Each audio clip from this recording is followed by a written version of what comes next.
The Art of Money Getting, or Golden Rules for Making Money, by P.T. Barnum, in the United States, where we have more land than people, it is not at all difficult for persons in good health to make money.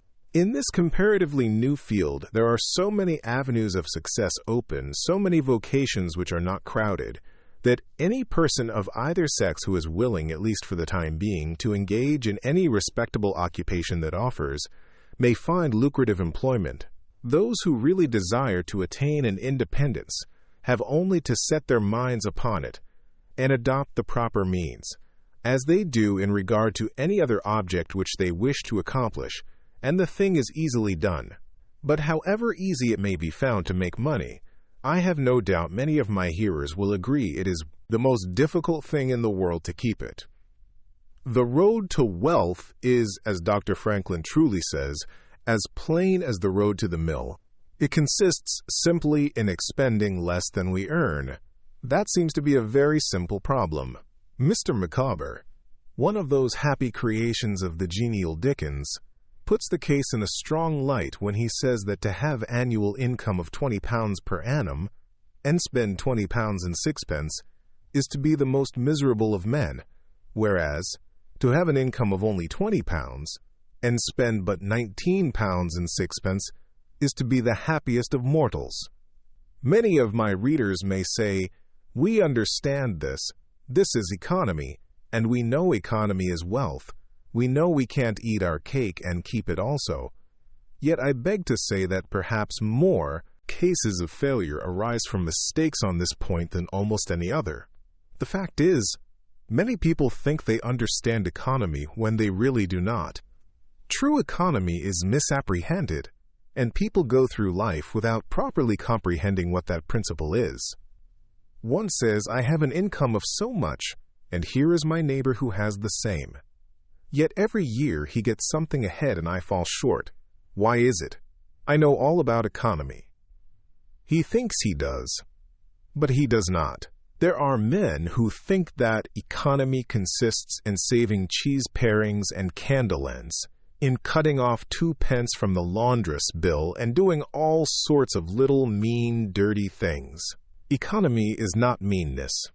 The misfortune is also that this class of persons let their economy apply in only one direction. They fancy they are so wonderfully economical in saving a halfpenny where they ought to spend 2pence, that they think they can afford to squander in other directions. A few years ago, before kerosene oil was discovered or thought of, one might stop overnight at almost any farmer's house in the agricultural districts and get a very good supper. But after supper he might attempt to read in the sitting room and would find it impossible with the inefficient light of one candle. The hostess, seeing his dilemma, would say, "It is rather difficult to read here evenings. The proverb says, 'You must have a ship at sea in order to be able to burn 2 candles at once.' We never have an extra candle except on extra occasions. These extra occasions occur perhaps twice a year. In this way, the good woman saves $5, $6, or $10 in that time. But the information which might be derived from having the extra light would, of course, far outweigh a ton of candles." But the trouble does not end here. Feeling that she is so economical in tallow candies, she thinks she can afford to go frequently to the village and spend $20 or $30 for ribbons and furbelows, many of which are not necessary. This false connote may frequently be seen in men of business, and in those instances it often runs to writing paper. You find good businessmen who save all the old envelopes and scraps, and would not tear a new sheet of paper if they could avoid it for the world. This is all very well. They may in this way save $5 or $10 a year, but being so economical, only in note paper, they think they can afford to waste time, to have expensive parties, and to drive their carriages. This is an illustration of Dr. Franklin's saving at the spigot and wasting at the bunghole, penny wise and pound foolish. Punch, in speaking of this one-idea class of people, says, "They are like the man who bought a penny herring for his family's dinner and then hired a coach and 4 to take it home. I never knew a man to succeed by practicing this kind of economy. True economy consists in always making the income exceed the outgo. Wear the old clothes a little longer if necessary. Dispense with the new pair of gloves. Mend the old dress. Live on plainer food if need be, so that under all circumstances, unless some unforeseen accident occurs, there will be a margin in favor of the income. A penny here and a dollar there placed at interest goes on accumulating, and in this way the desired result is attained. It requires some training, perhaps, to accomplish this economy, but when once used to it, you will find there is more satisfaction in rational saving than in irrational spending. Here is a recipe which I recommend. I have found it to work an excellent cure for extravagance, and especially for mistaken economy.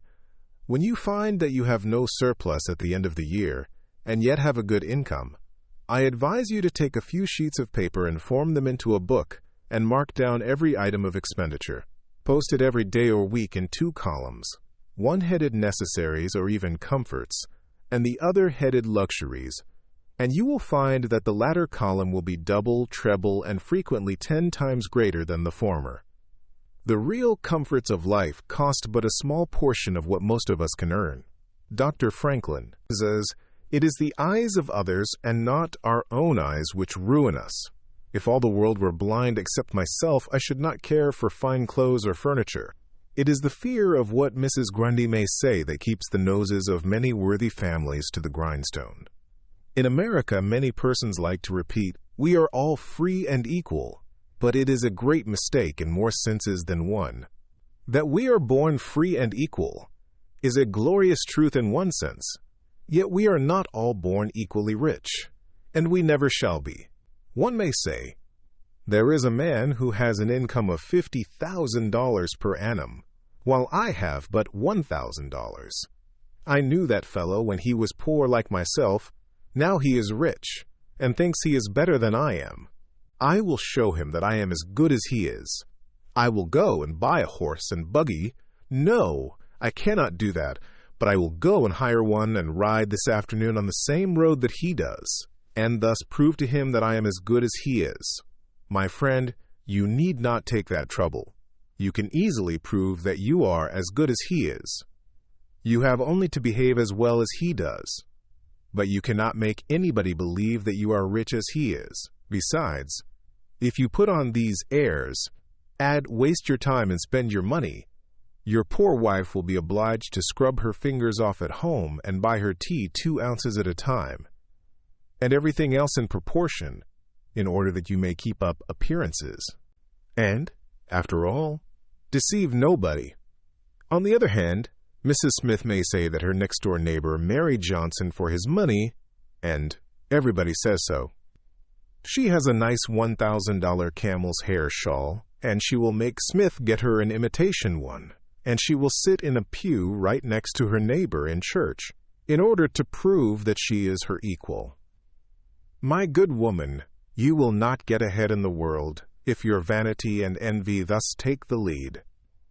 In this country, where we believe the majority ought to rule, we ignore that principle in regard to fashion, and let a handful of people calling themselves the aristocracy run up a false standard of perfection, and in endeavoring to rise to that standard, we constantly keep ourselves poor, all the time digging away for the sake of outside appearances.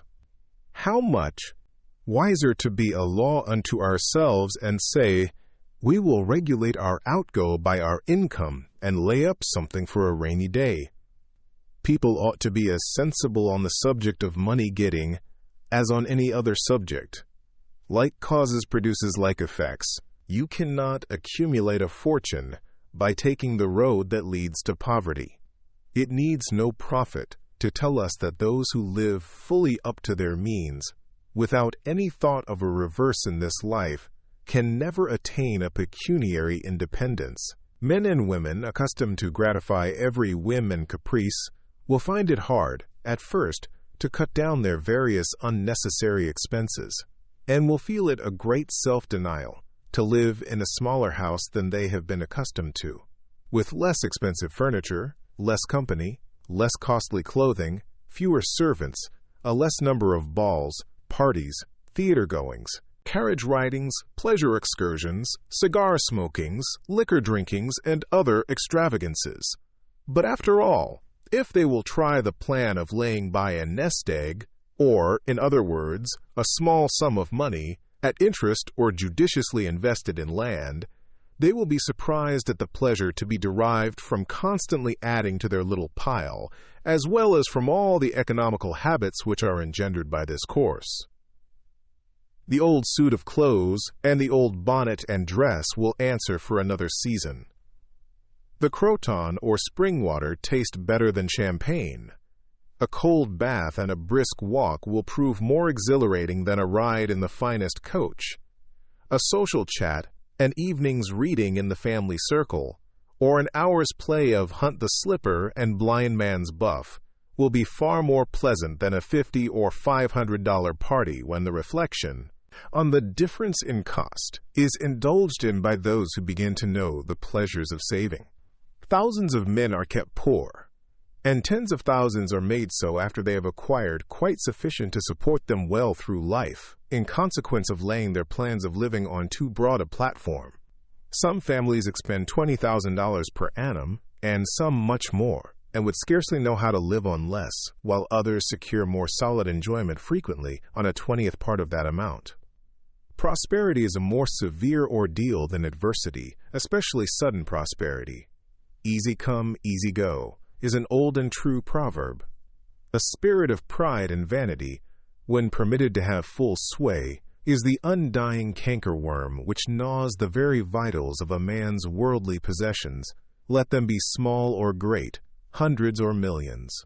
Many persons, as they begin to prosper, immediately expand their ideas and commence expending for luxuries, until in a short time their expenses swallow up their income, and they become ruined in their ridiculous attempts to keep up appearances and make a sensation. I know a gentleman of fortune who says that when he first began to prosper, his wife would have a new and elegant sofa. That sofa, he says, cost me $30,000. When the sofa reached the house, it was found necessary to get chairs to match, then sideboards, carpets, and tables to correspond with them, and so on through the entire stock of furniture. When at last it was found that the house itself was quite too small and old-fashioned for the furniture, and a new one was built to correspond with the new purchases. Thus, added my friend, summing up an outlay of $30,000 caused by that single sofa, and saddling on me, in the shape of servants, equipage, and the necessary expenses attendant upon keeping up a fine establishment, a yearly outlay of $11,000, and a tight pinch at that, whereas 10 years ago we lived with much more real comfort, because with much less care, on as many hundreds. The truth is, he continued, that sofa would have brought me to inevitable bankruptcy, had not a most unexampled title to prosperity kept me above it, and had I not checked the natural desire to cut a dash. The foundation of success in life is good health. That is the substratum fortune. It is also the basis of happiness. A person cannot accumulate a fortune very well when he is sick. He has no ambition, no incentive, no force. Of course, there are those who have bad health and cannot help it. You cannot expect that such persons can accumulate wealth. But there are a great many in poor health who need not be so. If, then, sound health is the foundation of success and happiness in life, how important it is that we should study the laws of health, which is but another expression for the laws of nature. The nearer we keep to the laws of nature, the nearer we are to good health. And yet how many persons there are who pay no attention to natural laws, but absolutely transgress them even against their own natural inclination. We ought to know that the sin of ignorance is never winked at in regard to the violation of nature's laws. Their infraction always brings the penalty. A child may thrust its finger into the flames without knowing it will burn, and so suffers. Repentance even will not stop the smart. Many of our ancestors knew very little about the principle of ventilation. They did not know much about oxygen, whatever other gin they might have been acquainted with. and consequently, they built their houses with little 7 by 9 feet bedrooms. And these good old pious Puritans would lock themselves up in one of these cells, say their prayers, and go to bed. In the morning they would devoutly return thanks for the preservation of their lives during the night, and nobody had better reason to be thankful. Probably some big crack in the window, or in the door, let in a little fresh air, and thus saved them. Many persons knowingly violate the laws of nature against their better impulses, for the sake of fashion. For instance, there is one thing that nothing living except a vile worm ever naturally loved, and that is tobacco. Yet how many persons there are who deliberately train an unnatural appetite and overcome this implanted aversion for tobacco to such a degree that they get to love it. They have got hold of a poisonous, filthy weed, or rather that takes a firm hold of them. Here are married men who run about spitting tobacco juice on the carpet and floors, and sometimes even upon their wives besides. They do not kick their wives out of doors like drunken men, but their wives, I have no doubt, often wish they were outside of the house. Another perilous feature is that this artificial appetite, like jealousy, grows by what it feeds on. When you love that which is unnatural, a stronger appetite is created for the hurtful thing than the natural desire for what is harmless. There is an old proverb which says that habit is second nature, but an artificial habit is stronger than nature. Take, for instance, an old tobacco chewer. His love for the quid is stronger than his love for any particular kind of food. He can give up roast beef easier than give up the weed. Young lads regret that they are not men. They would like to go to bed, boys, and wake up men. And to accomplish this, they copy the bad habits of their seniors. Little Tommy and Johnny see their fathers or uncles smoke a pipe, and they say, "If I could only do that, I would be a man too. Uncle John has gone out and left his pipe of tobacco. Let us try it." They take a match and light it, and then puff away. "We will learn to smoke. Do you like it, Johnny?" That lad dolefully replies, "Not very much. It tastes bitter." By and by he grows pale, but he persists, and he soon offers up a sacrifice on the altar of fashion. But the boys stick to it and persevere until at last they conquer their natural appetites and become the victims of acquired tastes. I speak by the book, for I have noticed its effects on myself, having gone so far as to smoke 10 or 15 cigars a day, although I have not used the weed during the last 14 years and never shall again. The more a man smokes, the more he craves smoking. The last cigar smoked simply excites the desire for another, and so on incessantly. Take the tobacco chewer. In the morning, when he gets up, he puts a quid in his mouth and keeps it there all day, never taking it out except to exchange it for a fresh one, or when he is going to eat. Oh, yes, at intervals during the day and evening, many.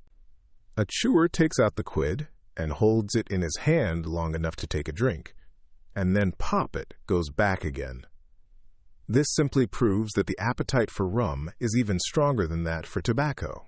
When the tobacco chewer goes to your country seat and you show him your grapery and fruit house and the beauties of your garden, when you offer him some fresh ripe fruit and say, "My friend, I have got here the most delicious apples and pears and peaches and apricots. I have imported them from Spain, France, and Italy. Just see those luscious grapes. There is nothing more delicious nor more healthy than ripe fruit. So help yourself. I want to see you delight yourself with these things." He will roll the dear quid under his tongue and answer, "No, I thank you. I have got tobacco in my mouth."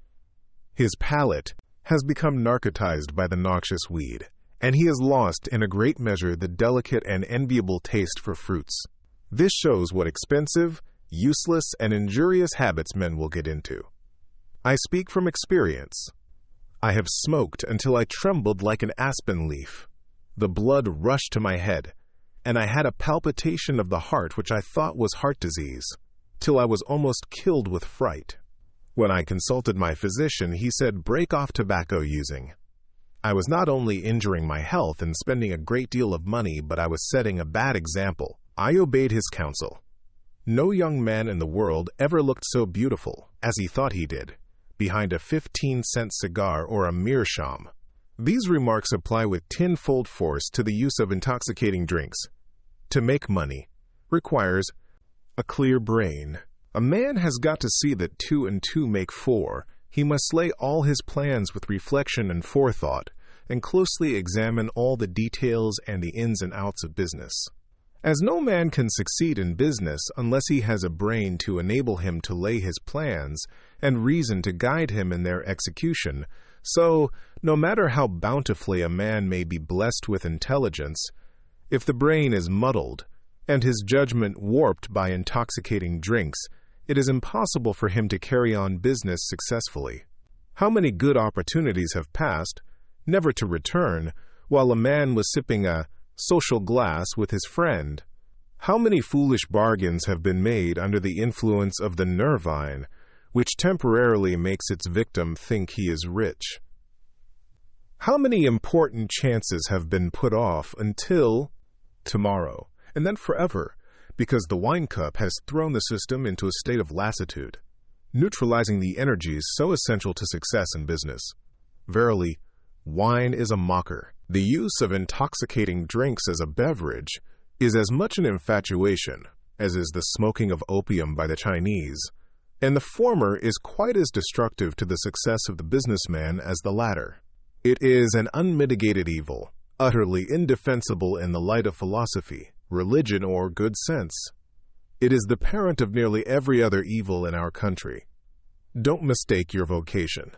The safest plan, and the one most sure of success for the young man starting in life, is to select the vocation which is most congenial to his tastes. Parents and guardians are often quite too negligent in regard to this. It's very common for a father to say, for example, "I have 5 boys.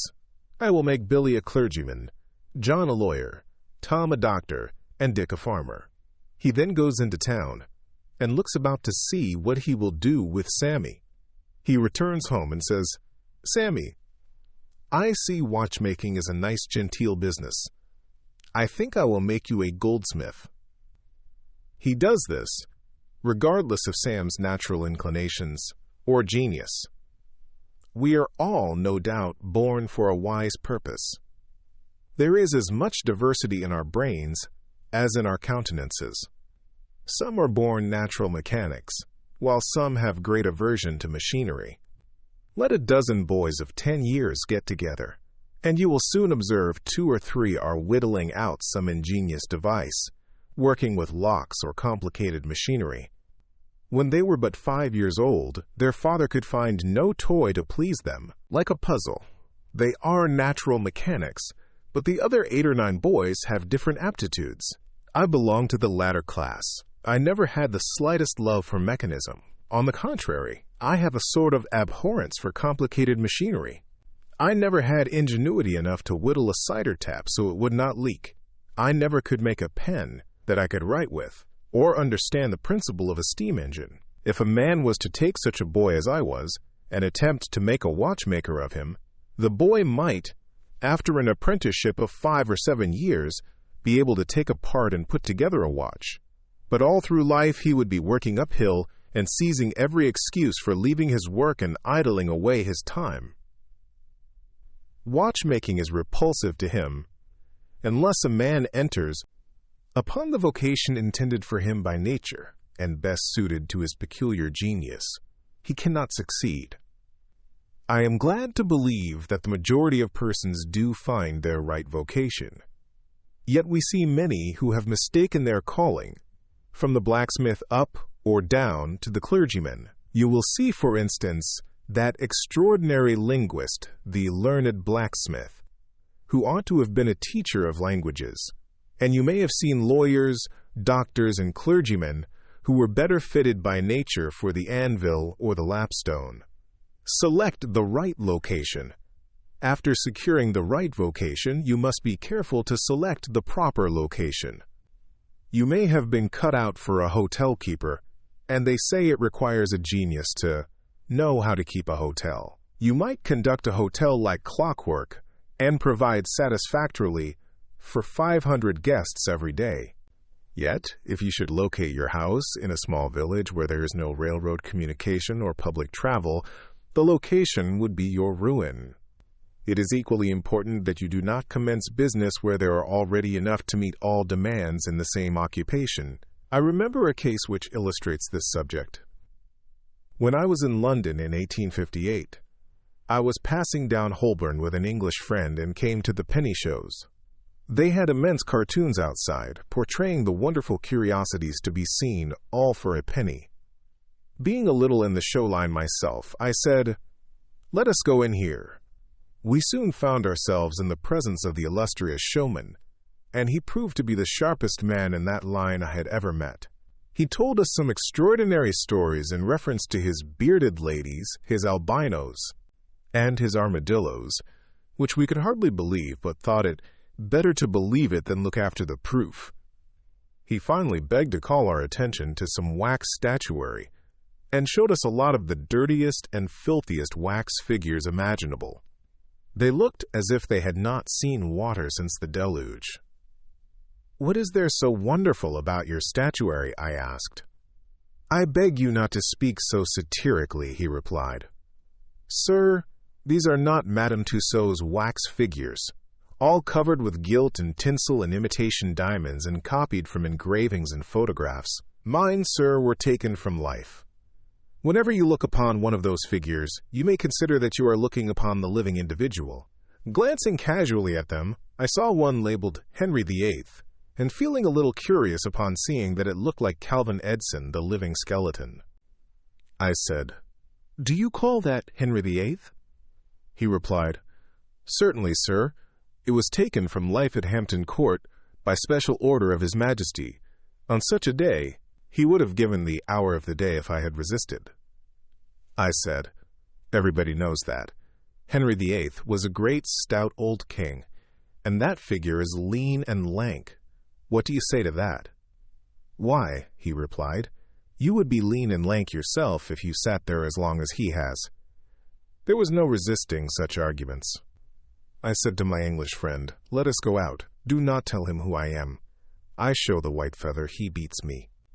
He followed us to the door, and seeing the rabble in the street, he called out, "Ladies and gentlemen, I beg to draw your attention to the respectable character of Kofol, my visitors," pointing to us as we walked away. I called upon him a couple of days afterwards, told him who I was, and said, "My friend, you are an excellent showman, but you have selected a bad location." He replied, "This is true, sir. I feel that all my talents are thrown away, but what can I do?" "You can go to America," I replied. "You can give full play to your faculties over there. You will find plenty of elbow room in America. I will engage you for 2 years. After that, you will be able to go on your own account." He accepted my offer and remained 2 years in my New York museum. He then went to New Orleans and carried on a traveling show business during the summer. Today he is worth $60,000, simply because he selected the right vocation and also secured the proper location. The old proverb says, 3 removes are as bad as a fire, but when a man is in the fire, it matters but little how soon or how often he removes. Avoid debt. Young men starting in life should avoid running into debt. There is scarcely anything that drags a person down like debt. It is a slavish position to get in. Yet we find many a young man, hardly out of his teens, running in debt. He meets a chum and says, "Look at this. I have got trusted for a new suit of clothes." He seems to look upon the clothes as so much given to him. Well, it frequently is so. But if he succeeds in paying and then gets trusted again, he is adopting a habit which will keep him in poverty through life. Debt robs a man of his self-respect and makes him almost despise himself, grunting and groaning and working for what he has eaten up or worn out. And now, when he is called upon to pay up, he has nothing to show for his money. This is properly termed working for a dead horse. I do not speak of merchants buying and selling on credit. or of those who buy on credit in order to turn the purchase to a profit. The old Quaker said to his farmer son, "John, never get trusted. But if thee gets trusted for anything, let it be for manure, because that will help thee pay it back again." Mr. Beecher advised young men to get in debt if they could, to a small amount in the purchase of land, in the country districts. If a young man, he says, will only get in debt for some land and then get married, these two things will keep him straight, or nothing will. This may be safe to a limited extent, but getting in debt for what you eat and drink and wear is to be avoided. Some families have a foolish habit of getting credit at the stores, and thus frequently purchase many things which might have been dispensed with. It is all very well to say, "I have got trusted for 60 days, and if I don't have the money, the creditor will think nothing about it." There is no class of people in the world who have such good memories as creditors. When the 60 days run out, you will have to pay. If you do not pay, you will break your promise, and probably resort to a falsehood. You may make some excuse or get in debt elsewhere to pay it, but that only involves you the deeper. A good-looking, lazy young fellow was the apprentice boy, Horatio. His employer said, "Horatio, did you ever see a snail?" "I think I have," he drawled out. "You must have met him then, for I am sure you never overtook one," said the boss. Your creditor will meet you or overtake you and say, "Now, my young friend, you agreed to pay me. You have not done it. You must give me your note." You give the note on interest, and it commences working against you. It is a dead horse. The creditor goes to bed at night and wakes up in the morning better off than when he retired to bed, because his interest has increased during the night. But you grow poorer while you are sleeping, for the interest is accumulating against you. Money is in some respects like fire. It is a very excellent servant, but a terrible master. When you have it mastering you, when interest is constantly piling up against you, it will keep you down in the worst kind of slavery. But let money work for you, and you have the most devoted servant in the world. It is no eye servant. There is nothing animate or inanimate that will work so faithfully as money when placed at interest, well secured. It works night and day, and in wet or dry weather. I was born in the blue law state of Connecticut, where the old Puritans had laws so rigid that it was said, "They fined a man for kissing his wife on Sunday."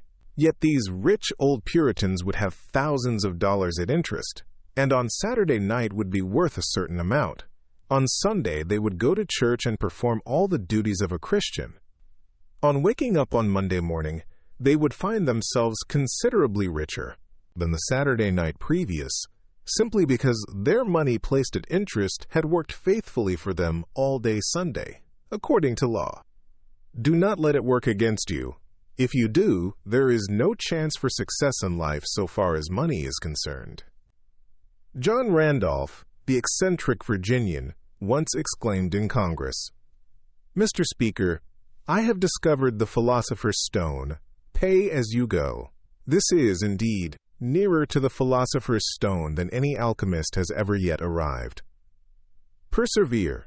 When a man is in the right path, he must persevere. I speak of this because there are some persons who are born tired, naturally lazy and possessing no self-reliance and no perseverance. But they can cultivate these qualities, as Davy Crockett said, "This thing remember, when I am dead, be sure you are right, then go ahead." It is this go-aheadativeness, this determination not to let the horrors or the blues take possession of you, so as to make you relax your energies in the struggle for independence, which you must cultivate. How many have almost reached the goal of their ambition, but, losing faith in themselves, have relaxed their energies, and the golden prize has been lost forever. It is no doubt often true, as Shakespeare says, "There is a tide in the affairs of men which, taken at the flood, leads on to fortune." If you hesitate, some bolder hand will stretch out before you and get the prize.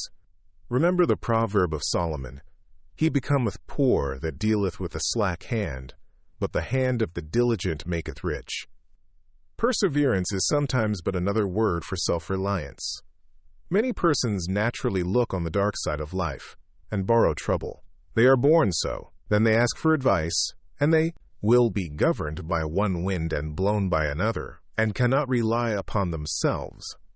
Until you can get so that you can rely upon yourself, you need not expect to succeed. I have known men, personally, who have met with pecuniary reverses and absolutely committed suicide because they thought they could never overcome their misfortune. But I have known others who have met more serious financial difficulties and have bridged them over by simple perseverance, aided by a firm belief that they were doing justly and that Providence would overcome evil with good. You will see this illustrated in any sphere of life. Take two generals. Both understand military tactics. Both educated at West Point, if you please. Both equally gifted. Yet one, having this principle of perseverance, and the other lacking it, the former will succeed in his profession, while the latter will fail. One may hear the cry, "The enemy are coming, and they have got cannon." "Got cannon?" says the hesitating general. "Yes." "Then halt, every man." He wants time to reflect. His hesitation is his ruin. The enemy passes unmolested or overwhelms him. While on the other hand, the general of pluck, perseverance, and self-reliance goes into battle with a will, and, amid the clash of arms, the booming of cannon, the shrieks of the wounded, and the moans of the dying, you will see this man persevering, going on, cutting and slashing his way through with unwavering determination, inspiring his soldiers to deeds of fortitude, valor, and triumph. Whatever you do it with all your might. Work at it, if necessary, early and late, in season and out of season, not leaving a stone unturned, and never deferring for a single hour that which can be done just as well now. The old proverb is full of truth and meaning. Whatever is worth doing at all is worth doing well. Many a man acquires a fortune by doing his business thoroughly, while his neighbor remains poor for life, because he only half does it. Ambition, energy, industry, perseverance are indispensable requisites for success in business. Fortune always favors the brave, and never helps a man who does not help himself. It won't do to spend your time like Mr. Micawber in waiting for something to turn up. To such men, one of two things usually turns up: the poorhouse or the jail, for idleness breeds bad habits and clothes a man in rags. The poor spendthrift vagabond says to a rich man, "I have discovered there is enough money in the world for all of us. If it was equally divided, this must be done, and we shall all be happy together." "But," was the response, "if everybody was like you, it would be spent in 2 months, and what would you do then?" "Oh, divide again. Keep dividing, of course." I was recently reading in a London paper an account of a, philosophic pauper who was kicked out of a cheap boarding house because he could not pay his bill. But he had a roll of paper sticking out of his coat pocket, which, upon examination, proved to be his plan for paying off the national debt of England without the aid of a penny. People have got to do as Cromwell said, not only trust in Providence, but keep the powder dry. Do your part of the work, or you cannot succeed. Muhammad, one night, while encamping in the desert, overheard one of his fatigued followers remark, "I will loose my camel and trust it to God." "No, no, not so," said the prophet. "Tie thy camel and trust it to God. Do all you can for yourselves, and then trust to Providence or luck or whatever you please to call it for the rest. Depend upon your own personal exertions. The eye of the employer is often worth more than the hands of a dozen employees. In the nature of things, an agent cannot be so faithful to his employer as to himself. Many who are employers will call to mind instances where the best employees have overlooked important points which could not have escaped their own observation as a proprietor. No man has a right to expect to succeed in life unless he understands his business, and nobody can understand his business thoroughly unless he learns it by personal application and experience. A man may be a manufacturer. He has got to learn the many details of his business personally. He will learn something every day, and he will find he will make mistakes nearly every day. And these very mistakes are helps to him in the way of experiences if he but heeds them. He will be like the Yankee tin peddler who, having been cheated as to quality in the purchase of his merchandise, said, "All right, there's a little information to be gained every day. I will never be cheated in that way again." Thus a man buys his experience, and it is the best kind if not purchased at too dear a rate. I hold that every man should, like Cuvier, the French naturalist, thoroughly know his business. So proficient was he in the study of natural history that you might bring to him the bone, or even a section of a bone of an animal which he had never seen described, and, reasoning from analogy, he would be able to draw a picture of the object from which the bone had been taken. On one occasion, his students attempted to deceive him. They rolled one of their number in a cowskin and put him under the professor's table as a new specimen. When the philosopher came into the room, some of the students asked him what animal it was. Suddenly the animal said, "I am the devil, and I am going to eat you." It was but natural that Cuvier should desire to classify this creature, and examining it intently, he said, "Divided hoof, graminivorous. It cannot be done." He knew that an animal with a split hoof must live upon grass and grain, or other kind of vegetation, and would not be inclined to eat flesh, dead or alive, so he considered himself perfectly safe. The possession of a perfect knowledge of your business is an absolute necessity in order to ensure success. Among the maxims of the elder Rothschild was one, all apparent paradox. Be cautious and bold. This seems to be a contradiction in terms, but it is not, and there is great wisdom in the maxim. It is, in fact, a condensed statement of what I have already said. It is to say, you must exercise your caution in laying your plans, but be bold in carrying them out. A man who is all caution will never dare to take hold and be successful, and a man who is all boldness is merely reckless and must eventually fail. A man may go on, change, and make $50,000 or $100,000 in speculating in stocks at a single operation. But if he has simple boldness without caution, it is mere chance, and what he gains today he will lose tomorrow. You must have both the caution and the boldness to ensure success. The Rothschilds have another maxim: never have anything to do with an unlucky man or place. That is to say, never have anything to do with a man or place which never succeeds, because, although a man may appear to be honest and intelligent, yet if he tries this or that thing and always fails, it is on account of some fault or infirmity that you may not be able to discover, but nevertheless which must exist. There is no such thing in the world as luck. There never was a man who could go out in the morning and find a purse full of gold in the street today, and another tomorrow, and so on, day after day. He may do so once in his life, but so far as mere luck is concerned, he is as liable to lose it as to find it. Like causes produce like effects. If a man adopts the proper methods to be successful, luck will not prevent him. If he does not succeed, there are reasons for it, although, perhaps, he may not be able to see them. Use the best tools. Men in engaging employees should be careful to get the best. Understand, you cannot have two good tools to work with, and there is no tool you should be so particular about as living tools. If you get a good one, it is better to keep him than keep changing. He learns something every day, and you are benefited by the experience he acquires. He is worth more to you this year than last, and he is the last man to part with, provided his habits are good, and he continues faithful.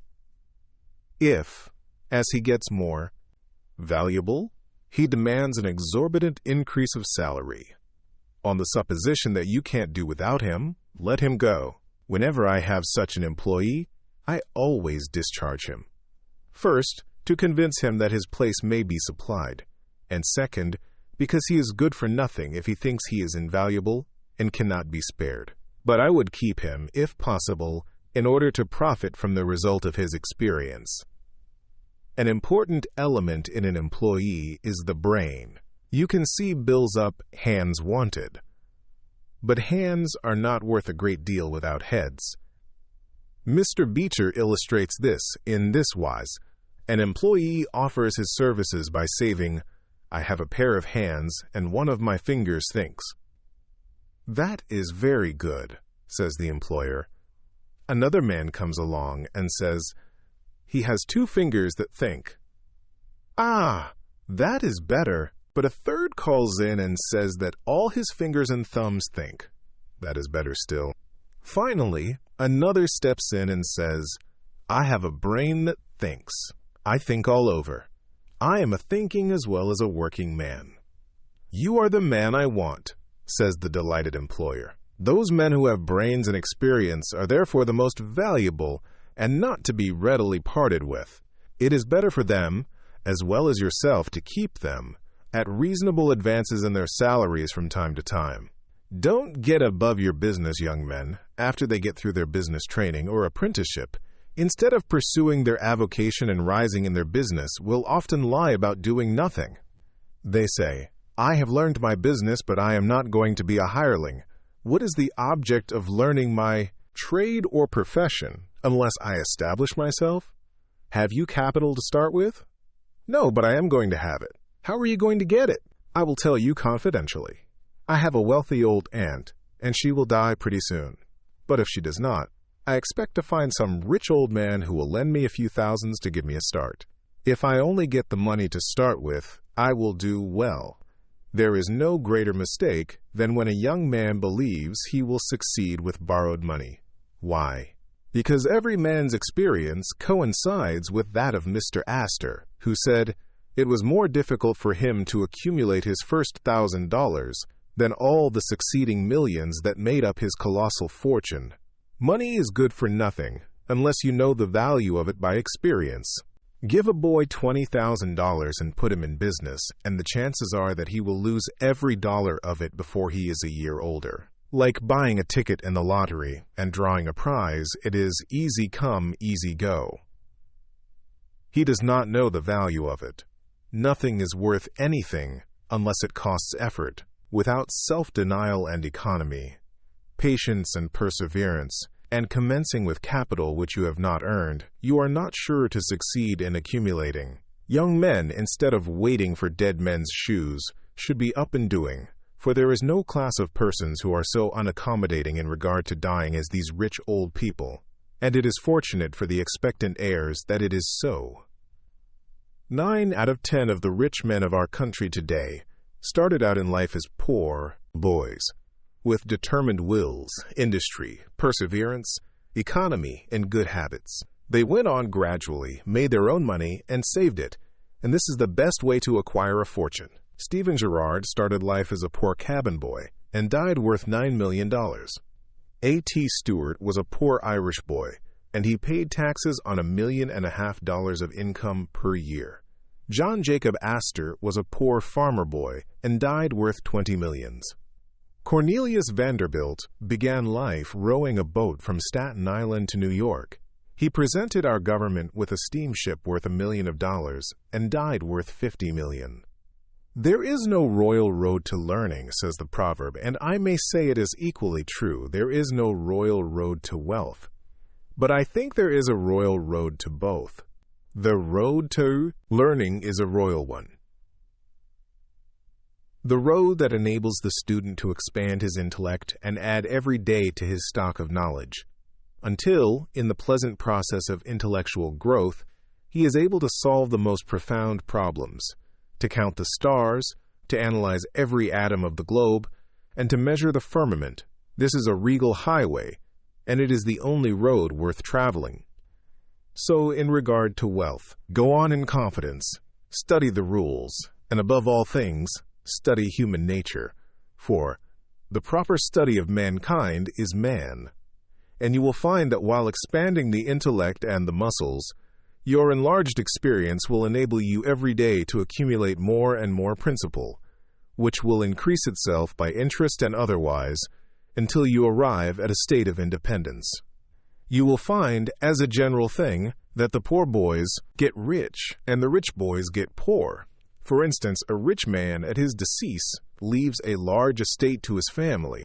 His eldest sons, who have helped him earn his fortune, know by experience the value of money, and they take their inheritance and add to it. The separate portions of the young children are placed at interest, and the little fellows are patted on the head and told a dozen times a day, "You are rich. You will never have to work. You can always have whatever you wish, for you were born with a golden spoon in your mouth." The young heir soon finds out what that means. He has the finest dresses and playthings. He is crammed with sugar candies and almost killed with kindness. And he passes from school to school, petted and flattered. He becomes arrogant and self-conceited, abuses his teachers, and carries everything with a high hand. He knows nothing of the real value of money, having never earned any, but he knows all about the golden spoon business. At college, he invites his poor fellow students to his room, where he wines and dines them. He is cajoled and caressed, and called a glorious good fellow, because he is so lavish of his money. He gives his game suppers, drives his fast horses, invites his chums to feats and parties, determined to have lots of good times. He spends the night in frolics and debauchery, and leads off his companions with the familiar song, "We won't go home till morning." He gets them to join him in pulling down signs, taking gates from their hinges and throwing them into backyards and horse ponds. If the police arrest them, he knocks them down, is taken to the lockup, and joyfully foots the bills. "Ah, my boys," he cries, "what is the use of being rich if you can't enjoy yourself?" He might more truly say, if you can't make a fool of yourself, but he is fast, hates slow things, and doesn't see it. Young men loaded down with other people's money are almost sure to lose all they inherit, and they acquire all sorts of bad habits which, in the majority of cases, ruin them in health, purse, and character. In this country, one generation follows another, and the poor of today are rich in the next generation, or the third. Their experience leads them on, and they become rich, and they leave vast riches to their young children. These children, having been reared in luxury, are inexperienced and get poor. And after long experience, another generation comes on and gathers up riches again in turn. And thus, history repeats itself, and happy is he who, by listening to the experience of others, avoids the rocks and shoals on which so many have been wrecked. In England, the business makes the man. If a man in that country is a mechanic or working man, he is not recognized as a gentleman. On the occasion of my first appearance before Queen Victoria, the Duke of Wellington asked me what sphere in life General Tom Thumb's parents were in. "His father is a carpenter," I replied. "Oh, I had heard he was a gentleman," was the response of His Grace. In this republican country, the man makes the business. No matter whether he is a blacksmith, a shoemaker, a farmer, banker, or lawyer, so long as his business is legitimate, he may be a gentleman. So any legitimate business is a double blessing. It helps the man engaged in it, and also helps others. The farmer supports his own family, but he also benefits the merchant or mechanic who needs the products of his farm. The tailor not only makes a living by his trade, but he also benefits the farmer, the clergyman, and others who cannot make their own clothing. But all these classes often may be gentlemen. The great ambition should be to excel all others engaged in the same occupation. The college student who was about graduating said to an old lawyer, "I have not yet decided which profession I will follow. Is your profession full?" "The basement is much crowded, but there is plenty of room upstairs," was the witty and truthful reply. No profession, trade, or calling is overcrowded in the upper story. Wherever you find the most honest and intelligent merchant or banker, or the best lawyer, the best doctor, the best clergyman, the best shoemaker, carpenter, or anything else, that man is most sought for, and has always enough to do. As a nation, Americans are too superficial. They are striving to get rich quickly, and do not generally do their business as substantially and thoroughly as they should. But whoever excels all others in his own line if his habits are good and his integrity undoubted, cannot fail to secure abundant patronage and the wealth that naturally follows. Let your motto then always be Excelsior, for by living up to it there is no such word as fail. Learn something useful. Every man should make his son or daughter learn some useful trade or profession, so that in these days of changing fortunes, of being rich today and poor tomorrow, they may have something tangible to fall back upon. This provision might save many persons from misery, who by some unexpected turn of fortune have lost all their means. Let hope predominate, but be not too visionary. Many persons are always kept poor, because they are too visionary. Every project looks to them like certain success, and therefore they keep changing from one business to another, always in hot water, always under the harrow. The plan of, quote, counting the chickens before they are hatched is an error of ancient date, but it does not seem to improve by age. Do not scatter your powers. Engage in one kind of business only, and stick to it faithfully until you succeed, or until your experience shows that you should abandon it. A constant hammering on one nail will generally drive it home at last, so that it can be clenched. When a man's undivided attention is centered on one object, his mind will constantly be suggesting improvements of value, which would escape him if his brain was occupied by a dozen different subjects at once.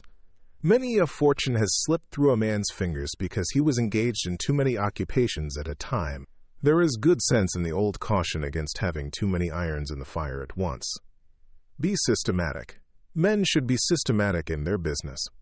A person who does business by rule, having a time and place for everything, doing his work promptly, will accomplish twice as much, and with half the trouble of him who does it carelessly and slipshod.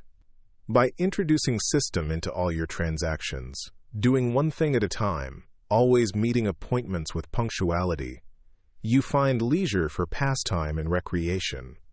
Whereas the man who only half does one thing and then turns to something else and half does that will have his business at loose ends and will never know when his day's work is done, for it never will be done. Of course, there is a limit to all these rules. We must try to preserve the happy medium, for there is such a thing as being too systematic. There are men and women, for instance, who put away things so carefully that they can never find them again. It is too much like the red tape formality at Washington and Mr. Dickens' circumlocution office, all theory and no result. When the Astor House was first started in New York City, it was undoubtedly the best hotel in the country. The proprietors had learned a good deal in Europe regarding hotels, and the landlords were proud of the rigid system which pervaded every department of their great establishment. When 12 o'clock at night had arrived and there were a number of guests around, one of the proprietors would say, "Touch that bell, John," and in 2 minutes 60. Servants, with a water bucket in each hand, would present themselves in the hall. "This," said the landlord, addressing his guests, "is our fire bell. It will show you we are quite safe here. We do everything systematically." This was before the Croton water was introduced into the city, but they sometimes carried their system too far. On one occasion, when the hotel was thronged with guests, one of the waiters was suddenly indisposed, and although there were 50 waiters in the hotel, the landlord thought he must have his full complement, or his system would be interfered with. Just before dinner time, he rushed downstairs and said, "There must be another waiter. I am one waiter short. What can I do?" He happened to see Boots, the Irishman. "Pat," said he, "wash your hands and face. Take that white apron and come into the dining room in 5 minutes." Presently Pat appeared, as required, and the proprietor said, "Now, Pat, you must stand behind these 2 chairs and wait on the gentleman who will occupy them. Did you ever act as a waiter?" "I know all about it, sure, but I never did it." Like the Irish pilot, on one occasion when the captain, thinking he was considerably out of his course, asked, "Are you certain you understand what you are doing?" Pat replied, "Sure, and I knows every rock in the channel." That moment, bang, thumped the vessel against a rock. "Ah, be jabbers, and that is one of 'em," continued the pilot. but to return to the dining room. "Pat," said the landlord, "here we do everything systematically. You must first give the gentlemen each a plate of soup, and when they finish that, ask them what they will have next." Pat replied, "Ah, and I understand perfectly the virtues of system." Very soon in came the guests. The plates of soup were placed before them. One of Pat's two gentlemen ate his soup. The other did not care for it. He said, "Waiter, take this plate away and bring me some fish." Pat looked at the untasted plate of soup, and remembering the instructions of the landlord in regard to system, replied, "Not till ye have ate your soup." Of course, that was carrying system entirely too far. Read the newspapers. Always take a trustworthy newspaper, and thus keep thoroughly posted in regard to the transactions of the world. He who is without a newspaper is cut off from his species. In these days of telegraphs and steam, many important inventions and improvements in every branch of trade are being made, and he who don't consult the newspapers will soon find himself and his business left out in the cold. Beware of outside operations. We sometimes see men who have obtained fortunes suddenly become poor. In many cases, this arises from intemperance, and often from gaming and other bad habits. Frequently it occurs because a man has been engaged in outside operations of some sort. When he gets rich in his legitimate business, he is told of a grand speculation where he can make a score of thousands. He is constantly flattered by his friends, who tell him that he is born lucky, that everything he touches turns into gold.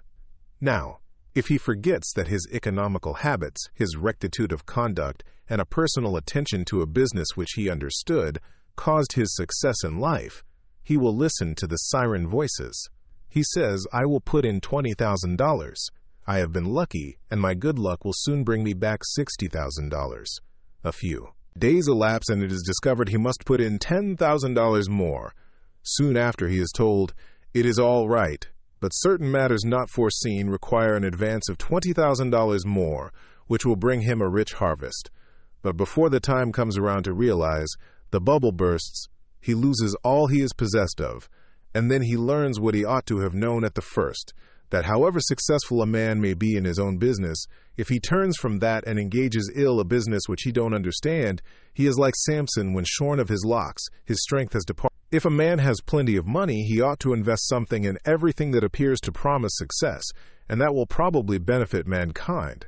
But let the sums thus invested be moderate in amount, and never let a man foolishly jeopardize a fortune that he has earned in a legitimate way by investing it in things in which he has had no experience. Don't endorse without security.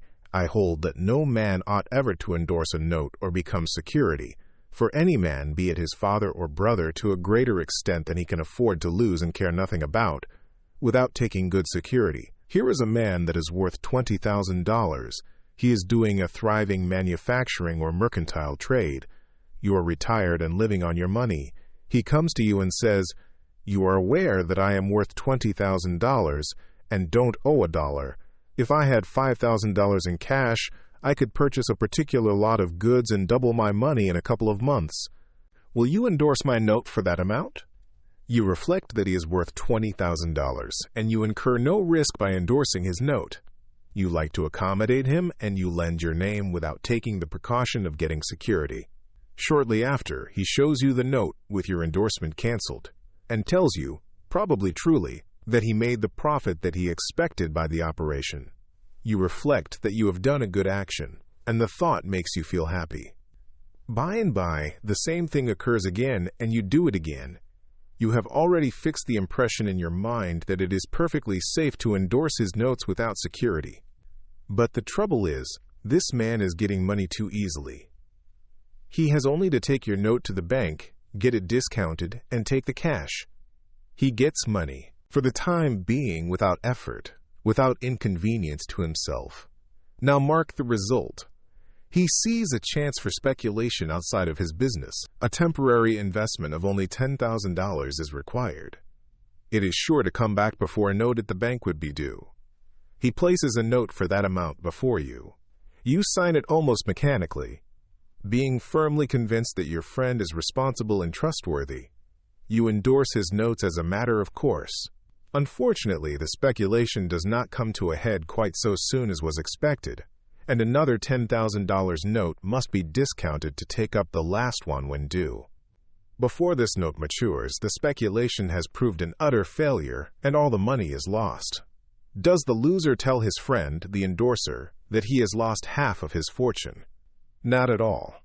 He don't even mention that he has speculated at all, but he has got excited. The spirit of speculation has seized him. He sees others making large sums in this way. We seldom hear of the losers. And, like other speculators, he looks for his money where he loses it. He tries again. Endorsing notes has become chronic with you, and at every loss he gets your signature for whatever amount he wants. Finally, you discover your friend has lost all of his property and all of yours. You are overwhelmed with astonishment and grief, and you say, "It is a hard thing. My friend here has ruined me."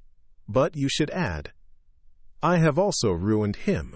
If you had said in the first place, "I will accommodate you, but I never endorse without taking ample security," he could not have gone beyond the length of his tether, and he would never have been tempted away from his legitimate business. It is a very dangerous thing, therefore, at any time, to let people get possession of money too easily. It tempts them to hazardous speculations, if nothing more. Solomon truly said, "He that hateth suretyship is sure." So with the young man starting in business, let him understand the value of money by earning it. When he does understand its value, then grease the wheels a little in helping him to start business, but remember, men who get money with too great facility cannot usually succeed. You must get the first dollars by hard knocks and at some sacrifice in order to appreciate the value of those dollars. Advertise your business. We all depend, more or less, upon the public for our support. We all trade with the public: lawyers, doctors, shoemakers, artists, blacksmiths, showmen, opera stagers, railroad presidents, and college professors. Those who deal with the public must be careful that their goods are valuable, that they are genuine, and will give satisfaction. When you get an article which you know is going to please your customers, and that when they have tried it, they will feel they have got their money's worth, then let the fact be known that you have got it. Be careful to advertise it in some shape or other, because it is evident that if a man has ever so good an article for sale, and nobody knows it, it will bring him no return. In a country like this, where nearly everybody reads, and where newspapers are issued and circulated in editions of 5,000 to 200,000, it would be very unwise if this channel was not taken advantage of to reach the public in advertising. A newspaper goes into the family and is read by wife and children, as well as the head of the home. Hence, hundreds and thousands of people may read your advertisement while you are attending to your routine business. Many, perhaps, read it while you are asleep. The whole philosophy of life is, first sow, then reap. That is the way the farmer does. He plants his potatoes and corn and sows his grain and then goes about something else, and the time comes when he reaps. But he never reaps first and sows afterwards. This principle applies to all kinds of business, and to nothing more eminently than to advertising.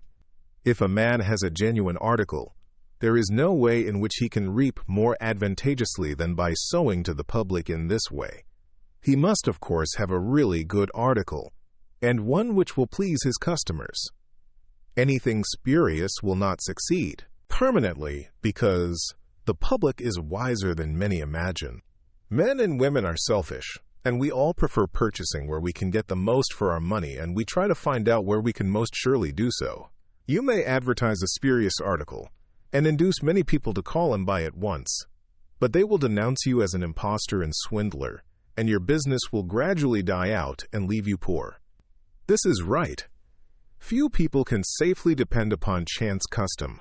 You all need to have your customers return and purchase again. A man said to me, "I have tried advertising and did not succeed, yet I have a good article." I replied, "My friend, there may be exceptions to a general rule. But how do you advertise? I put it in a weekly newspaper 3 times and paid $1.50 for it. I replied, "Sir, advertising is like learning. A little is a dangerous thing." A French writer says that the reader of a newspaper does not see the first mention of an ordinary advertisement. The second insertion he sees but does not read. The third insertion he reads. The fourth insertion he looks at the price. The fifth insertion he speaks of it to his wife. The sixth insertion he is ready to purchase. And the seventh insertion he purchases. Your object in advertising is to make the public understand what you have got to sell, and if you have not the pluck to keep advertising, until you have imparted that information, all the money you have spent is lost. You are like the fellow who told the gentleman if you would give him 10 cents it would save him $1. "How can I help you so?" "Much with so small a sum?" asked the gentleman in surprise. "I started out this morning," hiccuped the fellow, "with the full determination to get drunk, and I have spent my only $1 to accomplish the object, and it has not quite done it. 10 cents worth more of whiskey would just do it, and in this manner I should save the $1 already expended. So a man who advertises at all must keep it up until the public know who and what he is, and what his business is, or else the money invested in advertising is lost." Some men have a peculiar genius for writing a striking advertisement, one that will arrest the attention of the reader at first sight. This fact, of course, gives the advertiser a great advantage. Sometimes a man makes himself popular by an unique sign or a curious display in his window. Recently, I observed a swing sign extending over the sidewalk in front of a store on which was the inscription in plain letters, "Don't read the other side." Of course I did, and so did everybody else, and I learned that the man had made all independence by first attracting the public to his business in that way and then using his customers well afterwards. Genin, the hatter, bought the first Jenny Lind ticket at auction for $225 because he knew it would be a good advertisement for him. "Who is the bidder?" said the auctioneer as he knocked down that ticket at Castle Garden. "Genin, the hatter," was the response. Here were thousands of people from the Fifth Avenue and from distant cities and the highest stations in life. "Who is Genin, the hatter?" they exclaimed. They had never heard of him before. The next morning, the newspapers and telegraph had circulated the facts from Maine to Texas, and from 5 to 10 millions off people had read that the tickets sold at auction for Jenny Lind's first concert amounted to about $20,000, and that a single ticket was sold at $225 to Genin the Hatter. Men throughout the country involuntarily took off their hats to see if they had a Genin hat on their heads. At a town in Iowa, it was found that in the crowd around the post office, there was one man who had a Genin hat, and he showed it in triumph, although it was worn out and not worth 2 cents. "Why," one man exclaimed, "you have a real Genin hat. What a lucky fellow you are." Another man said, "Hang on to that hat. It will be a valuable heirloom in your family." Still another man in the crowd, who seemed to envy the possessor of this good fortune, said, "Come, give us all a chance. Put it up at auction." He did so, and it was sold as a keepsake for $9.50. What was the consequence to Mr. Genin? He sold 10,000 extra hats per annum the first 6 years. 9/10 of the purchasers bought of him, probably, out of curiosity, and many of them, finding that he gave them an equivalent for their money, became his regular customers.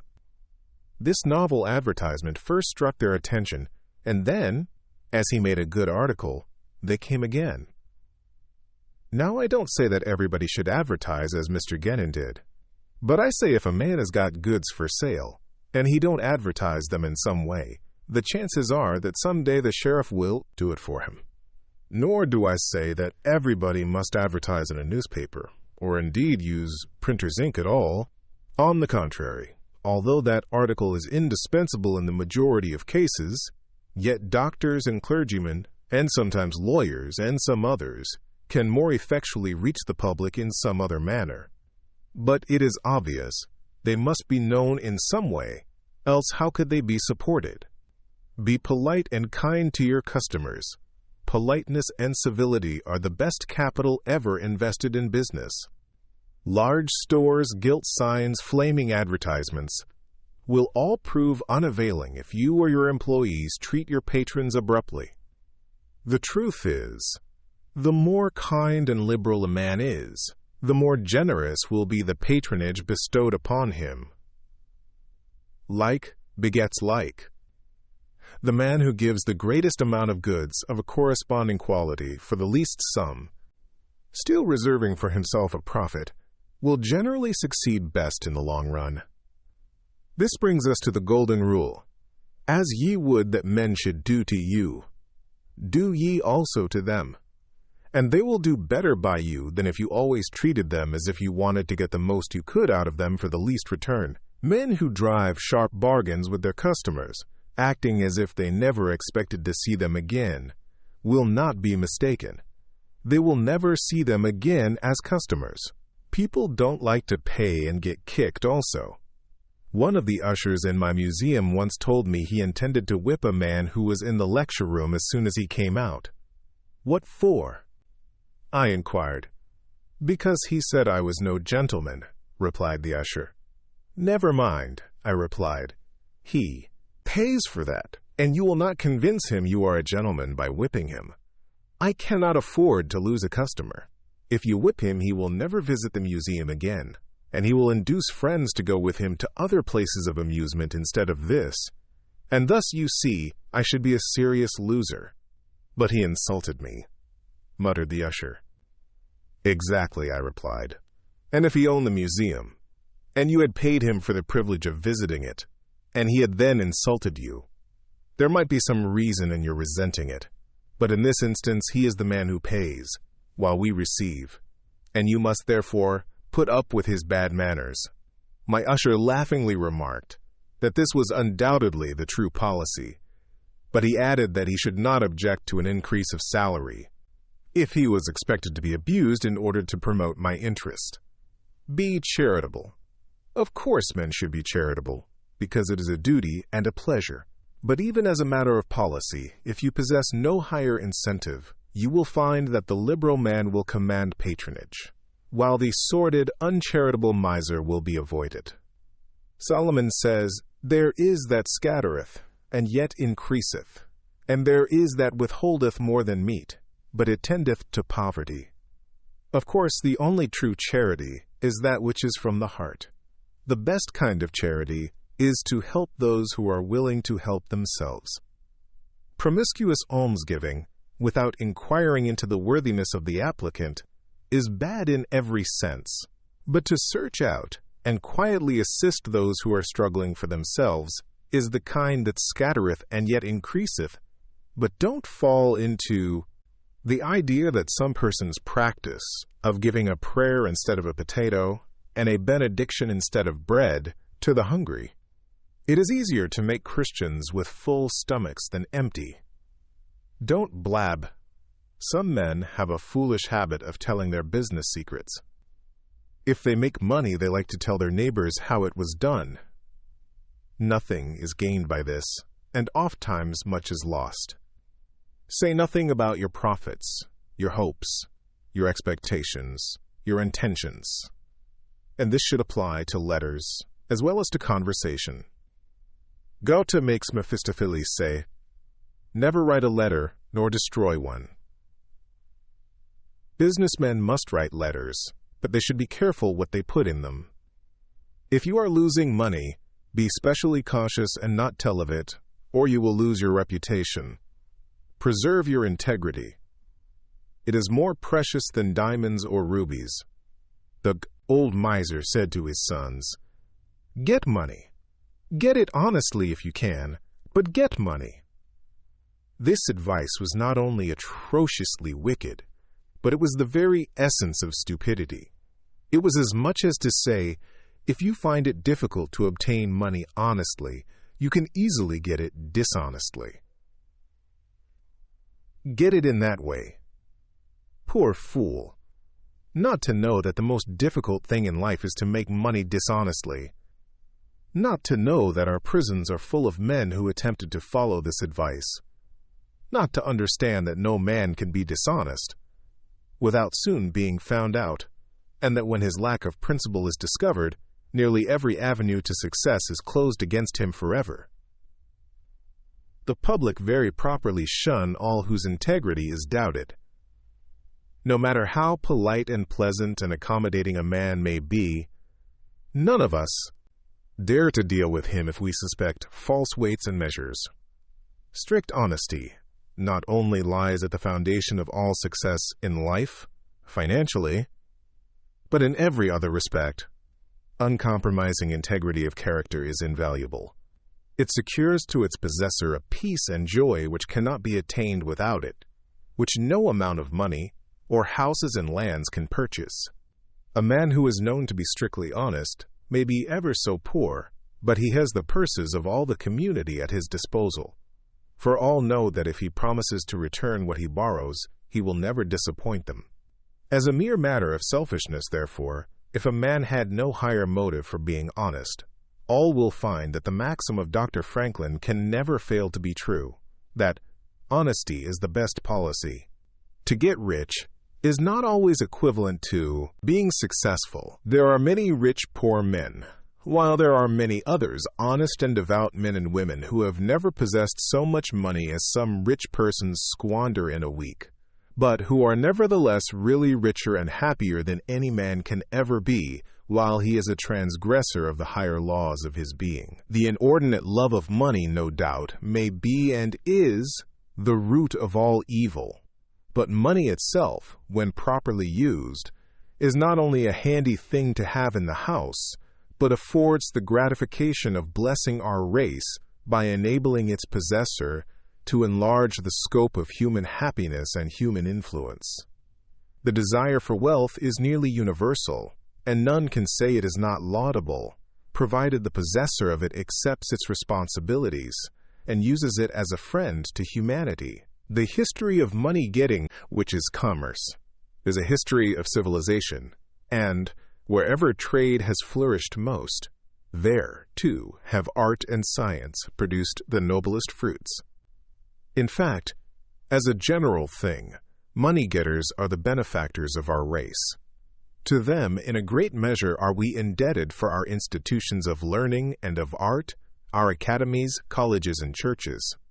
It is no argument against the desire for, or the possession of wealth, to say that there are sometimes misers who hoard money only for the sake of hoarding, and who have no higher aspiration than to grasp everything which comes within their reach.